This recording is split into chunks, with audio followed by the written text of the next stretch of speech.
Բարև ձեզ, CVK-ի եթերում այսօր զրուցելու ենք աշխատանքի և սոցիալական հարցերի նախարար, քաղաքացիական պայմանագիր կուսակցության վարչության անդամ Արսեն Թորոսյանի հետ։ Բարև ձեզ, պարոն Թորոսյան։ Շնորհակալ եմ, որ եկաք, պարոն Թորոսյան։ Ինչպես գիտենք, արդեն հունվարի 1-ից մյուս տարվա թոշակառուները կարողանան իրենց թոշակները ինքնուրույն բարձրացնել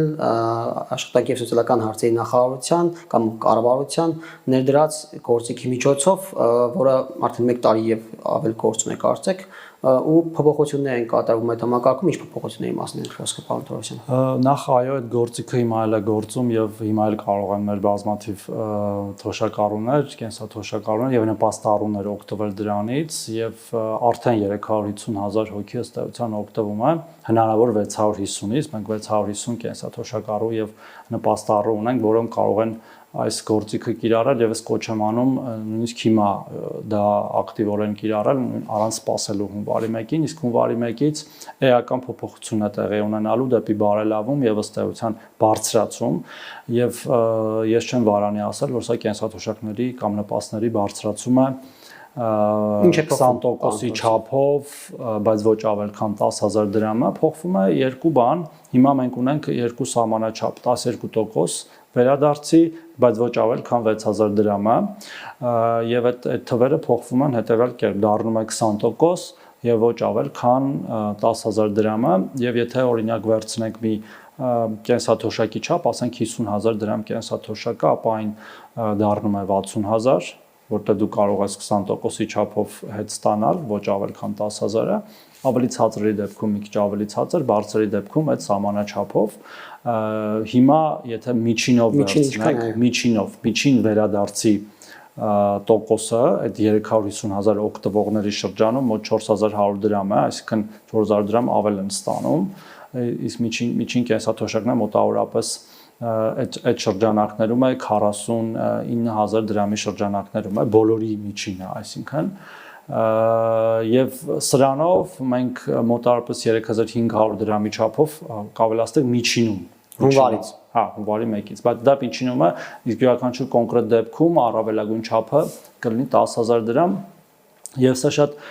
կարեւոր գործիք է, մենք անդադար լսում ենք ինչ չեք ուղղակիորեն բարձրացնում թոշակները, բայց մենք գիտեք ունենք նաեւ այլ քաղաքականություններ մեր երկրում, անկախիքի խթանման քաղաքականությունը, որի նպատակը ստվերի կրճատումն է եւ ըստ էության հարկերի ճիժգրիտ հավաքումը այն գործակներից, որոնք որ իրականացվում են, եւ մենք պետք է ընդհանուրի մեջ նայենք այդ համակարգը ու եթե կա այդ հնարավորությունը, մենք չպետք է այն բաց թողենք, այլ պետք է հենց դրա վրա հենվելով մյուս գործիքները կիրառենք, նա այդ համակարգը փաստացի լավ աշխատում է, ոչ մի խոչընդոտ, ինչ որ դժվարություն չկա, պարզապես պետք է առևտուր անել քարտով, որի վրա որ դու ստանում ես քո կենսաթոշակը կամ նպաստը եւ հաջորդ ամիս ստանալ այդ հետվճարը։ Գիտեք, որ նաեւ այսպիսի համակարգեր ունի մասնավոր բանկերն են արել ժամանակին առևտուր արա քարտով եւ քեշբեք ստացի եւ ըստ էության քեշբեքը հայտնի է շատ վաղուց եւ պետություններն էլ այդ թվում Հայաստանի Հանրապետությունը փաստացի պետական մակարդակով քեշբեք է տալիս իր 100,000-ավոր քաղաքացիների։ Թիվը 350,000 քիչ չէ կամ աճող տեմպեր են կոնում։ Աճում է ամեն ամիս մի քանի հազարով ավելանում է եւ մենք նաեւ հանրային իրազեկման միջոցներով ձեր այս մեր հաղորդման ժամանակ էլի կոչ ենք անում, որովհետեւ ինքը շատ པարզ բանաձև է, այսինքն մի բարդ մաթեմատիկա էլ չկա։ Մեր շատ քաղաքացիներ, որոնք ստանում են կենսաթոշակներ եւ նպաստներ, փաստացի այդ մյուսը էլի, այդ 350,000-ից դուրս, եթե այսպես կարելի ասել, գնում են բանկոմատից կանխիկացնում են իրենց գումարը, որտեղ նրանց ճնշող մեծամասնությունը այնուամենայնիվ քարտով է ստանում իրենց կենսաթոշակը։ Բայց սովոր է ծախսել կանխիկ։ Այո, կամ սովոր է, կամ չգիտեմ, վախենում է միգուցե պահել քարտի վրա, որտեղ չի շոշափում փողը, բայց մենք կարծում ենք սովոր ենք արդեն բազմաթիվ նման գործիքների, ընդհանրապես կանխիկ փողը շրջանառությունից վերանում է, մեզնից շատերը նույնիսկ իրենց մոտ չեն պահում այլևս կանխիկ գումար, ու այդ մյուս քաղաքացիները հիմա փաստացի չեն որոշել են չօգտվել, ինչը կարծում եմ հենց իրենց օգտին չէ։ այսինքն իրենց օգտին կլիներ օգտվել է եւ նաեւ ստիպել է փաստորեն տնտեսվարողներին անել հենց այդպիսի առողջ։ Մենք սա հաղթանակ է թե պետության համար եւ թե նպաստառու եւ կենսաթոշակառուների համար ու մենք սրանով ուժեղացնում ենք մեր պետությունը ըստ էության, որտեվ ակնկալում ենք ավել հարկեր այդ անկանխիկ գործարքներից, որոնք նորից հետո դառնում են կենսաթոշակ, աշխատավարձ, բազմաթիվ քաղաքացիների համար եւ այլն։ Պարոն Թորոսյան, գիտենք, որ կոմունալ վճարումները կատարելիս դրանք չեն հաշվարկվում այդ բանի մեջ չեն մտնում եւ քեշբեքեր հետ վերադարձած չեն լինում, բայց գիտենք, որ մեր թոշակառուների, եթե օրինակ 35-ից 40,000 դրամ կենսաթոշակ է ստանում, ապա 10-ից 15,000 դրամ անպայման վճարում են կոմունալ վճարներ եւ դրանք չներառելը ինչ տրամաբանություն։ Տեսեք, դրանք ի սկզբանե, եթե չեմ սխալվում, ներառված անեղը հետո են դուրս եկել եւ այդտեղ կա տրամաբանություն։ Իմ ասած այս քիչ առաջ նշածի համատեքստում, որտեվ կոմունալ վճարները ըստ էության վաղուց թվայնացված են եւ այդտեղ սֆերային շրջանառություն չկա եւ եթե մենք նաեւ այս ռեֆորմի կամ այս ծրագրի տակ դնում ենք նաև սերային շրջանառության դեմ պայքարը,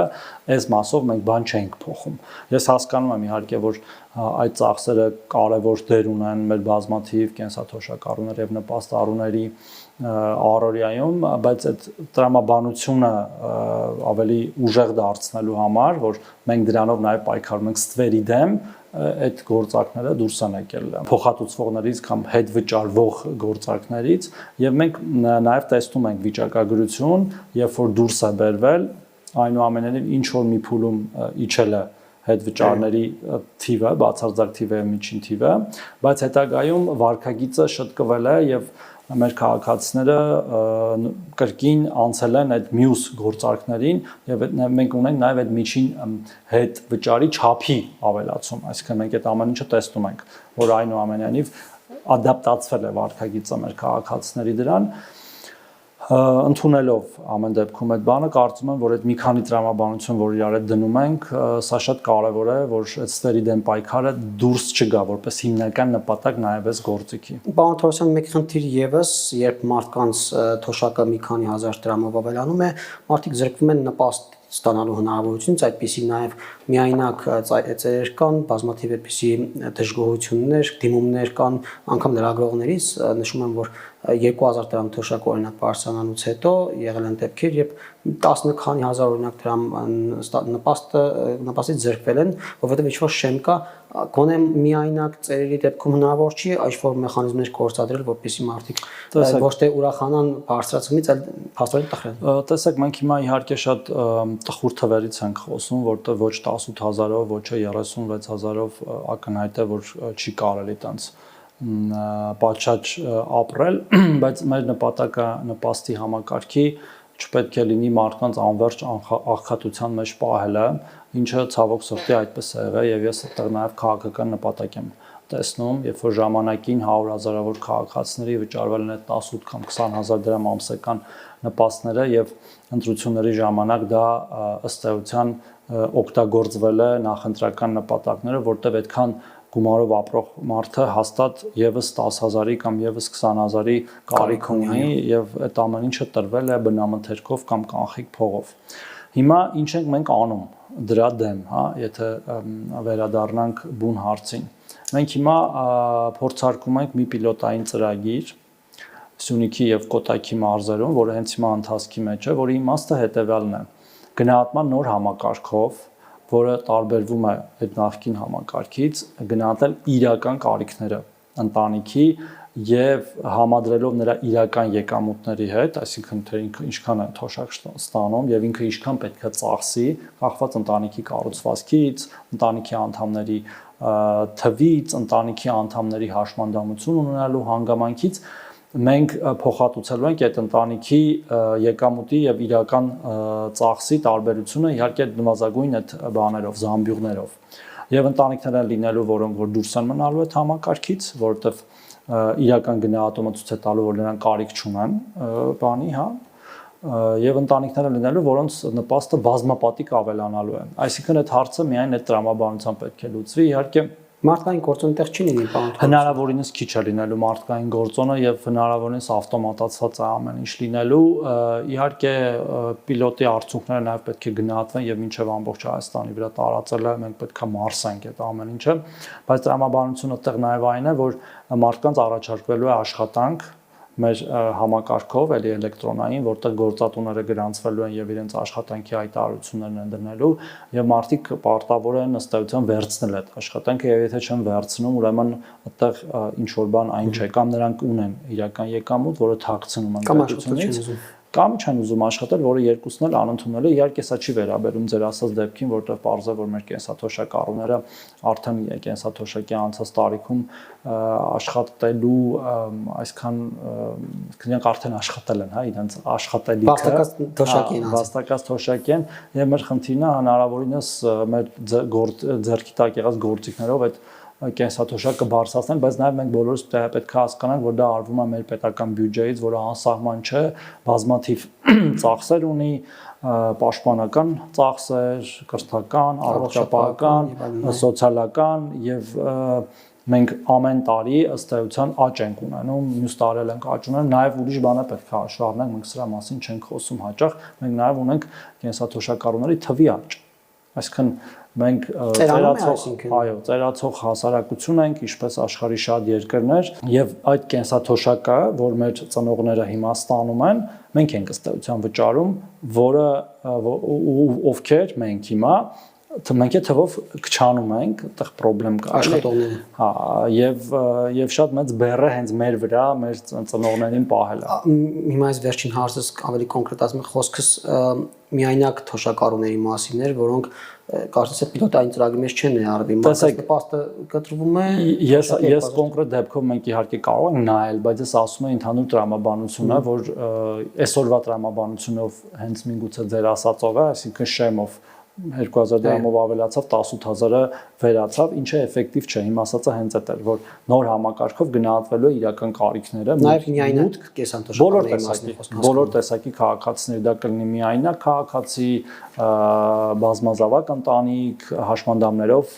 երեխա կամ ոչ երեխա ընտանիք, այսինքն ամբողջությամբ մեջ գնահատվելու ընտանիքը եւ տարբերությունն է պետություն եւ հենց հիմա էլ մենք ունենք ընտանիքներ, որոնք ասենք ժամանակի ստացել են 10-20 հազար դրամ նպաստ, հիմա մինչև 200,000 դրամ նպաստ են ստանում պետական։ Ինչը նորից այնուամենայնիվ խնդրի լուծում չէ այն իմաստով, որ պետք է աշխատել, որպեսզի կարողանալ լավ ապրել եւ մեր նախարարության անունն էլ եթե նկատել եք սկսվում է հենց աշխատանք բառից, ոչ սոցիալական հարցը։ Հա, սոցիալական հարցն էլ է կարևոր, բայց մենք տեսնում ենք սոցիալական հարցերի լուծումը աշխատանքի միջոցով։ Իհարկե չմոռանալով այն մեր քաղաքացիներին, որոնք չեն կարողանալու աշխատել։ Պարոն Թորոսյան, կանք քաղաքական հարցերի այսօր ազգային ժողովում հայտարարության տեքստ ընդունվեց, կապված խաղաղության օրակարգի հետ, ընդդիմությունը հերթական անգամ չներկայացավ, լքեց նիստերի դալիճը, ինչու էր պետք այս հաստատուղթը կամ այս հայտարարության տեքստը ընդունել, Ես կարծում եմ, որ Հայաստանի Հանրապետության ըստ էության առաջնային մանդատ կրող միակ մարմինը, որը ազգային ժողովն է եւ իշխանությունը այդպես է ձևավորվում, ազգային ժողովն է ընտրվում ժողովրդի կողմից առաջնային մանդատով, հետո կառավարություն եւ այլն, պետք է իր խոսքը ասեր վերջի զարգացումների վերաբերյալ, որոնք հռչակագրերն են Վաշինգտոնյան, որոնց ես անվանում եմ խաղաղության հռչակագրեր կամ խաղաղության հռչակագիր, որտեղ ըստ էության այն խաղաղություն է բերել, թեև հռչակագիրը եւ տարօրինակ կլիներ, որ նման հայտարարություն չլիներ առաջնային մանդատ կրող մարմնի կողմից, իսկ ինչ վերաբերում է ընդդիմության գործելավոճին, որը ընդդեմ է խաղաղության, դա առաջի անգամ չի, որ մենք լսում ենք, ըստ էության ընդդիմությունը չի ուզում խաղաղություն, որտեղ խաղաղության բացակայության պայմաններում ինքը կարող է սպասարկել իր կամ իր տերերի շահերը, հա, այսպես ասած, իսկ խաղաղության պայմաններում նրանք պարզապես բովանդակազուրկ են, նրանք ասելիք չունեն, նրանք ոչ մի ոլորտի, ոչ մի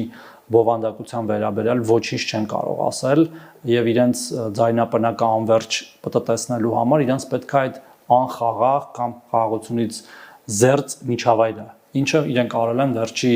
իրենք երբ որ եղել են իշխանություն իրանց համար էլ դա պետք է եղել, նույնիսկ երբ որ իրենք իշխանության են եղել, իրանք ըստ էության այդ ոչ խաղաղություն, ոչ պատերազմ կամ նախկին ստատուս քվոն ծառայեցրեն իրանց իշխանության մնալու նպատակին եւ ոչ թե մեր պետության շահերն են։ Հիմա նույն բանը ուզում են անել ընդդիմության կարգավիճակով, բայց ես կարծում եմ մեր ժողովուրդը վաղուց հասկացել է թե ով է եւ այլն եւ ըստ էության այն ինչ որ անում ենք մենք հիմա դա ժողովրդի պատվերն է, ուղիղ պատվերը։ Պարոն Թորոսյան, հարցը նա է, որ ընդդիմությունն ասում է սա անարժանապատիվ խաղաղություն է, եթե խաղաղություն է, իրական խաղաղություն չէ եւ տարածաշրջանից բերել մի կենտրոնի հանձին Ամերիկայի, որի նախագահը անգամ ճիշտ չի արտաբերում Հայաստանի անունը եւ ոնց կարող է պահպանել խաղաղությունը։ Ուրեմն ես այդ անարժանապատիվ կամ անարժան կամ արժանապատիվ խաղաղություն բառերը շատ եմ լսել, բայց ես տանցել չեմ հասկանում ինչ է նշանակում արժանապատիվ խաղաղություն, որտեղ խաղաղությունը այն կամ լինում է կամ չի լինում։ Ես չգիտեմ ինչ է նշանակում արժանապատիվ խաղաղություն։ Եթե խոսքը միջազգային իրավունքի, Հայաստանի Հանրապետության պետական շահերի, Հայաստանի Հանրապետության տարածքային ամբողջականության, սուվերենության, ինքնիշխանության մասին է, ապա այն ամբողջությամբ այդպեսին է, ամբողջությամբ այդպեսին է։ Հայաստանի Հանրապետությունը իր միջազգայինորեն ճանաչված տարածքով, իր ինքնիշխանությամբ, անկախությամբ, իր իրավազորությամբ, իր բոլոր ենթակառուցվածքների վրա տեղավորվում է այդ խաղաղության հռչակագրի մեջ եւ այնտեղ այդ ամենը սևով սպիտակի վրա գրված է եւ խաղաղության եւ այդ հռչակագրի մեջ եւ երկու հուշագրերի մեջ։ Եվ հետեւաբար ընդդիմության այդ վարքագիծը դա պարզապես այդ արչի 7 երկ իմանալն է, որ իրանք միշտ երգում են, բայց իրանք դեպքում մի երգ է ընդհանրապես անարժան խաղաղություն, ինչ որ նվաստացում եւ այլն եւ այդպես շարունակ։ Ես էլ նորից կրկնում եմ, որ մեր ժողովրդի պատվերն է սա եւ պահանջն է սա, եւ ես չեմ պատկերացնում մեկ այլ ժողովուրդ, որը չպահանջի իշխանություններից խաղաղություն հաստատել իր իսկ երկրում, հատկապես երկարատև կոնֆլիկտից հետո, որը հազարավոր կյանքեր է խլել եւ կխլի, եթե այն շարունակվի մնալ կոնֆլիկտ։ Եվ ավել բան, քան ընդդիմությանը այս գնահատական տալը, դժվար է ասել։ Պարոն Թորոսյան, Կիրիենկոյի հետ է հանդիպել Ռոբերտ Քոչարյանը, Հայաստանի Հանրապետության երկրորդ նախագահ, այս մասին հրապարակորաթերթն է հայտնում եւ ինչպես գիտեք Կիրիենկոն հանդիսանում է Հայաստանի հարցերով Ռուսաստանում կուրատորը հիմնական, որը զբաղվում է Հայաստանի հարցերով, այդ թվում մի քանի երկրների հետ նաեւ նախագահ Քոչարյանի գրասենյակից այդ մասին չեն հայտարարել, բայց չեն էլ հերքում արդեն, քանի ժամ, եթե նայենք 24 ժամի մոտավորապես արդեն դարձվել է, Ագնես Ախամոյանն էլ ասել է no comment։ Ինչու պետք է նախագահ Քոչարյանը հանդիպեր Կիրիենկոյին։ Գիտեք, ինձ շատ չի հետաքրքրում Ռոբերտ Քոչարյանը ինչ է անում, ում հետ է հանդիպում, եւ ես վստահ եմ մեր բնակչության 99.9%-ին եւ մեր մեջ ասած նույնիսկ իրենց ֆրակցիային ու ընդդիմությանը կամ իրենց հետևորդներին չի հետաքրքրում Ռոբերտ Քոչարյանը ինչ է անում, ում որտեղ է հանդիպում, ում հետ է հանդիպում։ Բայց Հայաստանի հարցերով պետք է հանդիպի։ Այդ թվում Հայաստանի, իսկ ով է Հայաստանը ներկայացնում, որ նկատի ունեմ Հայաստանի հարցերը այդպես կարևոր լինեն, էլի, իր հանդիպման շրջանակներում, բայց ես ուրիշ բան եմ ուզում ասեմ։ Եթե դա այդպես է, եթե դա այդպես է եւ ինքը կամ մեկ ուրիշը անդիմադիր դաշտից ինչ որ նման պաշտոնյայի է հանդիպում, սա նորից խոսում է այն բանի մասին, որ այդ մարդիկ այդպես էլ չեն հասկացել եւ դժվար էլ հասկանան, թե ինչպես է Հայաստանում ձևավորվում իշխանությունը եւ ում է պատկանում Հայաստանում իշխանությունը։ Ես կարծում եմ, որ հասկացող մարդիկ սովորաբար հանդիպում են այդ իշխանությունը կրողին, այսինքն Հայաստանցի ժողովրդին։ Իսկ պետք է հանդիպել ոչ թե Կիրիենկոյին կամ Կիրիենկոյի գործընկերներին, այս կամ այն երկրում, ու դա կարևոր չի ամենևին, որ երկրում է, թեև սա խոսում փաստ է երկրի մասով, հա, պետք է հանդիպել Հայաստանցի ժողովրդին, Հայաստանցի քաղաքացի, եւ դե ասելիք ունես, եւ ուզում ես այդ իշխանությունը 5 տարով որ քեզ պատվիրակեն, որտեղ իշխանությունը ըստ էության պատվիրակում են որևէ քաղաքական ուժին, ոչ թե նվիրում կամ տալիս, թե ժամանակին այդպես չէր, իրենց ժամանակ դա իրենց սեփականությունն էր, հա, բայց եղավ հեղափոխություն եւ իշխանությունը վերադարձվեց ժողովրդին, եւ ժողովուրդն է որոշում ում կտա այդ իշխանությունը կամ կպատվիրակի այդ իշխանությունը եւս 5 տարի, բայց այս մարդիկ չեն հասկացել, մնացել են իրենց 2000-ականներում կամ 90-ականների վերջում, իդեպ ոչ միայն Քոչարյանը եւ իր ընկերները, այլ մնացած բոլոր նախկին իշխանությունները, որտեվ երբ որ նրանց խոսույթը լսում ես, նրանց կամահարանքը ժողովրդի հասցեին, ժողովրդի նկատմամբ մեղադրանքները, ժողովրդին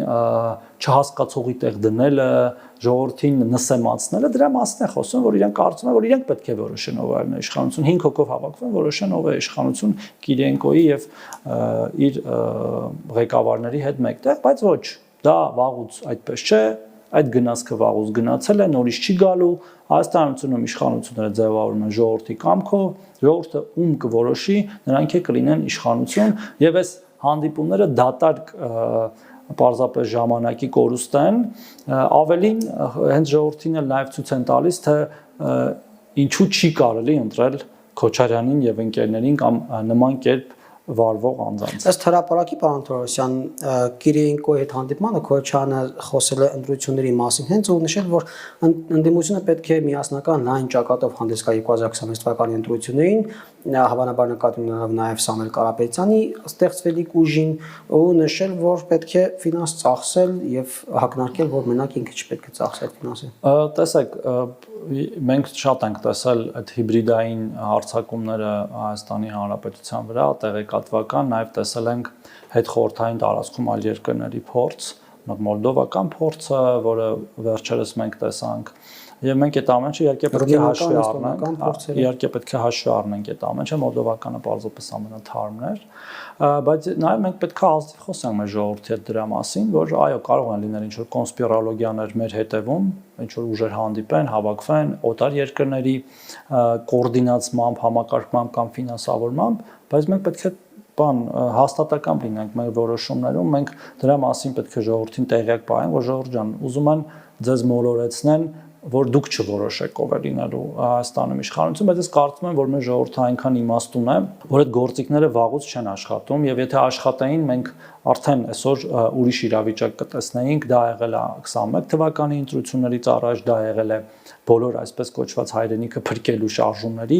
ընթացքում այդ հիբրիդային հարձակումները, բայց թե այդ հիբրիդային հարձակումների կոորդինատորները չեն հասկանում ինչպես է Հայաստանում իշխանությունը ձևավորում եւ թե նրանց օգնության դիմացները չեն հասկանում։ Ուզում են հավաքվեն ու թող հավաքվեն, ինչքան ուզում են հավաքվեն, կոպիտ ասած ավելի լավ կերևա այդ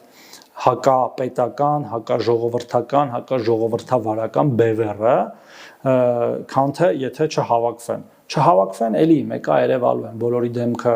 պարզ է, անուն ազգանունները պարզ են, տեսել ենք իրենք ինչպես են ղեկավարել երկիրը, ինչ օրի են հասցրել, տնտեսությունից սկսած, բանակով վերջացրած, ես չեմ կարծում, որ իրենք որևէ շանս ունեն վերարտադրվելու կամ վերակենդանանալու։ Պարոն Թորոսյան, բայց բավական է ժողովրդին ուղղակի իրազեկելը, որովհետև Մոլդովայի օրինակը բերեցիք, Մոլդովայում հսկայածավալ աշխատանք են իրականացրել իշխանությունները, մինչև անգամ որոշ ուժերի չեն գնացել ընտրություններին, չգիտեմ ոստիկանությունը, դատախազությունն են գործիքներ։ Եթե օրենքներ են խախտվում, դրա համար կան իրավապահ մարմիններ, եւ այդ իրավապահ մարմինները պետք է օրենք խախտողների հարցերով զբաղվեն, ես խոսում եմ քաղաքականության մասին եւ ոչ թե իրավունքի գերակայության, դա իր հերթին, բայց մենք պետք է զգուշ լինենք քաղաքական ուժերի ընտրություններին թույլ տալ կամ թույլ չտալ կամ արգելել այդ թեմաներով, դրանք եթե նույնիսկ պետք է տեղի ունենան, դրանք չպետք է լինեն ինչ-որ մեկի հայեցողությամբ, այլ պետք է լինեն ինստիտուցիոնալ, օրինակ ֆինանսավորման աղբյուրների թափանցիկության բացակայության պատճառով կամ ինչ-որ օրենքներ խախտելու պատճառով, բայց այդտեղ մի ուրիշ բան էլ կա, եթե օրինակ դու մի ուժի չես թողում մասնակցել ընտրությունների, նոր ուժ է բացվում, նոր ուժով են մասնակցում ընտրությունները, այսինքն պետք է գնահատել էլի միջոցները նպատակի հասնելու ինչքանով են էֆեկտիվ եւ իրազեկելը ամենակարևորն է, ես իրազեկել նկատի չունեմ, պարզապես ռեկլամ անենք, որ տեսեք, այս ուժը սենց է, այլ դա քաղաքական աշխատանքը, մեր ամենօրյա աշխատանքը, մեր այսօրվա հարցազրույցը դրա մասին է, նախընտրական քարոզարշավը դրա մասին է, կառավարության նիստերը, ազգային ժողովի նիստերը, ամեն մի դատարկ ինչ որ բանին մեր արձագանքել է, որ ստում եք, լկտիաբար, մանիպուլացնում եք, այդ ամեն ինչի մասին է եւ ես վստահ եմ, որ մենք շատ անկեղծ ենք մեր բոլոր հայտարարություններում եւ գիտեք, այնքան པարզ է երևում այդ բևեռները, հա, այսպես ասած, կա բևեռ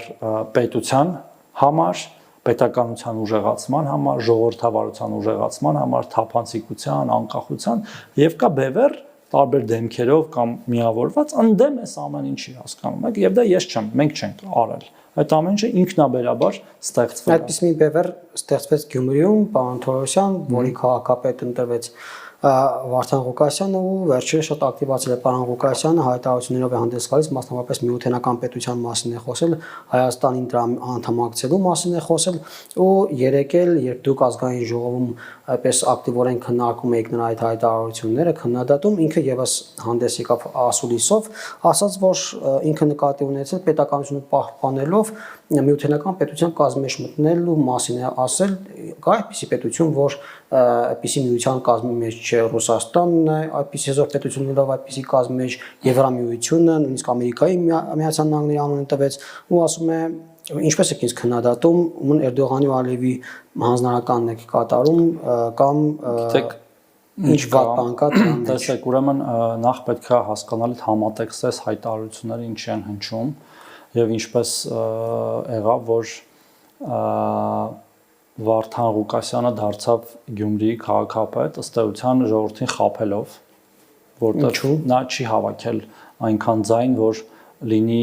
քաղաքապետ, նա չի ներկայացնում ըստ էության գյումրեցիներին եւ մենք շատ լավ գիտենք, որ այն ուժերը, որոնք որ ամբողջ օրը ասում էին ինձ ընտրեք, որ հանկարծ Վարդան Ղուկասյանը չդառնա, մասնավորապես Մարտուն Գրիգորյանն չդառնա քաղաքապետ, ըստ էության դավաճանել են իրենց ընտրողներին, նրանք պարզ քաղաքական դավաճաններ են, եթե ոչ այլ դավաճաններ, հա։ Պակաս դավաճանել Վարդան Ղուկասյանը չի։ Նայեք, այդ հայտարարությունը առաջի անգամ այդ միութենական պետ, եթե չեմ սխալվում, դատարանի դահլիճից դուրս գալուց հետո իր ընտրության օրը ասեց նաև։ Չէ, այս վերջինը, որ միությունը։ Որովհետև հենց ընտրության օրն էլ է ասել։ Ու այս ամեն ինչը շատ հաճախ է համեմվում այդ քաղաքական հալածալի բանի մեջ, հա, որ ես քաղաքական հալածալ եմ ու սկսում ես քաղաքական հայտարարություններ անել, իդեպ բաների մասին, որոնք որ ընդհանրապես քո տիրույթում էլ չեն, էլի, ոչ մի համայնքապետ կամ համայնքային իշխանություն չի կարող նման բան որոշել, նույնիսկ եթե դա ամբողջությամբ օրենքի շրջանակներում է, դա որոշում է Հայաստանյան ժողովուրդը ըստ սահմանադրության։ Բայց Վարդան Ղուկասյանի հայտարարությունները ոչ միայն անբարոյական էին եւ ըստ էության հնչում էին բանի այտենց դիրքից, էլի, այտենց որ ինքը այտենց բարոյական է, թեև ամենաանբարոյականը ինքն է, ու ինքը բարոյական խրատներ է, էլի տալիս մեզ, որ եթե ինչ որ մեկը միութենական պետությանը դեմ է, ապա ինքը ինչ է։ Թե կապատակ շանտաղ։ Հա, շանտաղա, թեև այս ասեցի շանտաղան ով է իրականում Հայաստանի անկախությունը եւ ինքնիշխանությունը կասկածի տակ դնողն է շանտաղա առաջին հերթին։ Եվ իր պատկերացրած այդ միութենական պետությունում ինքնիշխանություն եւ ինքնիշխանություն, անկախություն չկա, հասկանում եք, եւ ինքը երազում է այդպիսի բանում ապրել, էլ հաշված որ ինքը կոմունիստական կուսակցության տեխնացուն ա եղել, ով ըստ էության խորհրդային Հայաստանի ջատագովն ա եղել։ Դա ազատ հարթակ է, առաջատևել է ասում։ Ես ասում եմ, այս անկախ մարդ է։ Չէ, բայց ինքը նաեւ չի մերժում այդ գաղափարախոսությունը, որովհետեւ կոմունիստներն են նաեւ ուզում, որ լինի այդ միութենական պետությունը, որի մեջ որոշիչ դեր է մի պետություն, դա Ռուսաստանի Դաշնությունն է, այո, իր եւ այլն ղեկավարությամբ։ Եվ ըստ էության այդ մարդը դեմ է անկախությանը եւ մեր ինքնիշխանությանը, բայց ինքն է խրատներ մեզ տալիս, թե մենք ոնց պետքա վարվենք, իսկ այդ Թուրքիայի եւ այլն այդ բանը օգտագործել է, այդ շղարշը քիչ առաջ խոսում ընդդիմության մասին, այո, այդ մարդկանց պետք է շղարշը օգտագործել, որ իրական թեմաներից շեղեն ժողովրդին, որտեղ նախ իրական թեմաների մեջ իրանք չկան, գոյություն չունեն, էլի ունակել չեն եւ ինտելեկտուալ առումով ունակ չեն եւ քաղաքական առումով ունակ չեն, ու տենց բաներով շեղում են, մեզ պետք է այդ հարաբերությունները բոլորը դրա մասին հասկացել են եւ դրա դեմ խոսացող մարդը ըստ էության խոսում է էլի Հայաստանի Հանրապետության դեմ, որտեղ օրինակ Թուրքիայի հետ բաց սահմանը մեզ անկախությունը ավելի շատ տալու, հենց նույն Ռուսաստանից, հասկանում եք, իսկ այս մարդը ուզում է որ մենք չանկախանանք Ռուսաստանից, մենք ուզում ենք որ ավելի կախված դառնանք Ռուսաստանի Դաշնությունից, իդեպ սա ընդդեմ չի Ռուսաստանի, այլ մեր սուվերենությունը բարձրացնելու համար է, որտեղ մենք պետք է անկախ լինենք բոլորից, հնարավորինս շատ մարդկանցից